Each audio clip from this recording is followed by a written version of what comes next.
חברים יקרים, הרבה פעמים אתם שואלים אותי שאלות, קיבצתי כאן כמה. למשל, למה אני כל כך עייף פתאום? אם יש לי פריצת דיסק, כמו שאמרו לי, איך נעלמו הכאבים?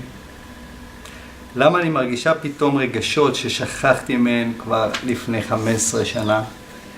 תוך כמה זמן אני אתרפא מהאסתמה? מה אני יכול לעשות כדי להתקדם מהר יותר בטיפול? מה זה התחושות שאני מרגיש בזמן הטיפול? אני מרגישה הרבה יותר טוב, אבל למה? מה לעשות כדי שהמיגרנות לא יחזרו?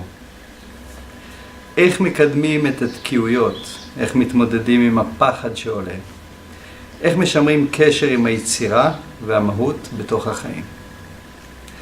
אז כמובן שיש עוד שאלות רבות שמעניינות אתכם, ובטח גם איך זה עובד, מה זה NSA, מה עקרונות הפעולה כאן. הרבה אנשים אומרים לי, הכל קורה לי, אבל מה הולך כאן? אז זהו, אז ב9 ביוני, אנחנו הולכים לעשות מפגש, ובמפגש הזה אני אענה על הרבה מהשאלות.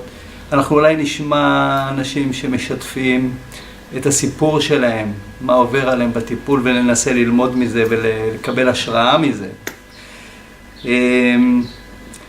אני חושב שהולך להיות כיף וגם הולך להיות חשוב לכל אחד במסע האישי שלו. כולם מוזמנים. אני מבקש ליצור איתנו קשר בהקדם ולהגיד לנו אם אתם באים וכמה אתם באים, גם בגלל שמספר המקומות מוגבל, אבל גם על מנת שנוכל להיערך כמו שצריך. אז אחלה יום וניפגש.